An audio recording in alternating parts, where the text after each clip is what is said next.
Ouais l'équipage, c'est le Shinjika et on espère que vous allez bien. Aujourd'hui, nouvelle vidéo. Les gars, on a une théorie incroyable sur Im. C'est la dernière vidéo avant la nouvelle sortie du prochain chapitre 1054. On attend ça avec impatience. Les gars, cette théorie nous vient tout droit de One Piece Theory. N'hésitez pas à aller checker le site internet. Ouais, ça pourrait l'aider et tout, donc allez checker le site internet. Sur ce, n'hésitez pas à vous abonner, liker, commenter, c'est le seul moyen de nous aider. D'ailleurs, nouvel objectif, on vise les 500 abos avant la prochaine sortie du prochain scan. Donc n'hésitez pas à liker, commenter, partager, vous abonner les gars, c'est vraiment important. Sur ce, on se dit à la prochaine, bonne vidéo. Im-sama est l'un des personnages les plus intrigants de One Piece.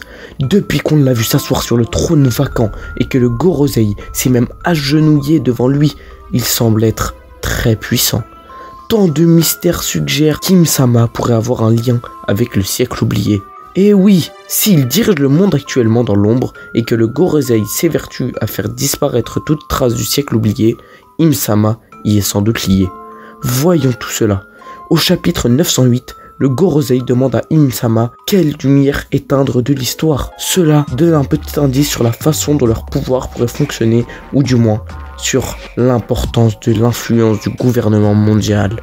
Ils l'ont déjà fait avec les savants d'Ohara, et maintenant ils pourraient agir de nouveau lors de la rêverie. Le plus grand accomplissement d'Im-sama reste cependant probablement le siècle oublié. Effacer toute trace du conflit entre les 20 royaumes et l'ancien royaume, puisqu'Im-sama est en vie et que le gouvernement mondial est en place, on devine facilement que l'ancien royaume a donc perdu cet affrontement. Mais il y a une complication imprévue. Wano. Il est le seul pays qui n'a pas rejoint l'alliance des 20 royaumes contre l'ancien royaume. C'est d'ailleurs aussi là où résident les artisans capables de créer les poneglyphes.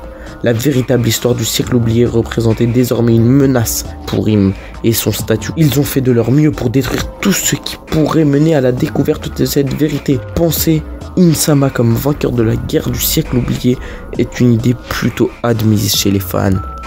Ce n'est pas la première fois dans One Piece que l'on parle de dieux et de démons. Corazon est le premier à nous révéler que les porteurs du Ji sont considérés comme les ennemis des dieux. En un sens, cela fait d'eux des démons. Lorsque l'on voit à quel point les dragons célestes peuvent être cruels alors qu'ils sont censés être des dieux, on se demande plutôt si ce ne seraient pas eux les vrais démons.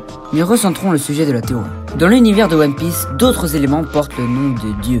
Les Armontiques, Pluton, Poséidon et Uranus sont tous des dieux et des planètes à part entière, issus de l'ère gréco-romaine.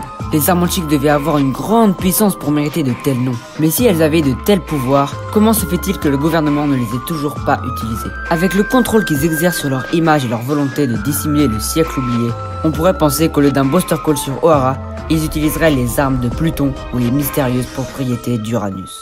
Vu tous les efforts que déployait Spandam dans l'arc Enies Lobby pour obtenir les plans de Pluton, et puisque Shirahoshi n'est pas aux ordres du gouvernement mondial, on peut affirmer qu'il y a au moins 2 armes antiques qu'il ne possède pas. On peut même aller plus loin et penser qu'elles n'ont jamais été utilisées.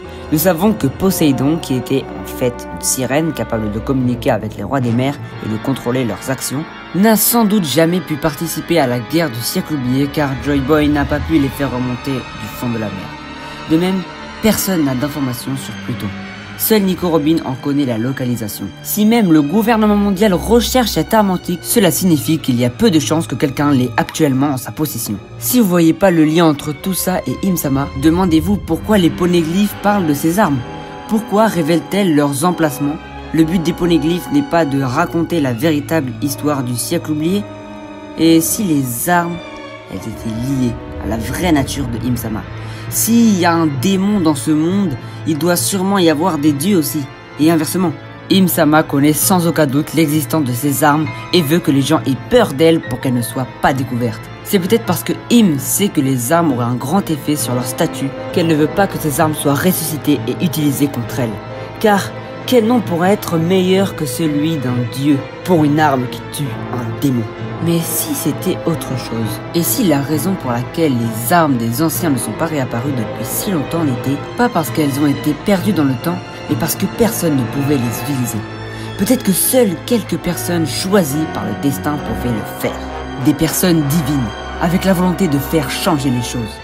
la volonté du Di. Que pensez-vous de cette théorie? Les armes antiques pourraient-elles être les armes de l'ancien royaume? Sont-elles destinées à être utilisées pour combattre le gouvernement mondial? Répondez-nous en commentaire, comme d'habitude on répond à tous vos commentaires.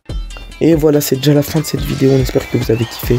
On essaye de vous faire du travail de mieux en mieux chaque semaine. La semaine prochaine, c'est le nouveau chapitre. On l'attend avec tellement d'impatience. Surtout, le message d'Oda qui a été mis vendredi nous a tellement hype. N'oubliez pas, les 500 abos dans une semaine. Partagez à tous vos potes. Les gars, on va faire exploser le Shinjikai. Sur ce, on se dit à la semaine prochaine. Salut l'équipage.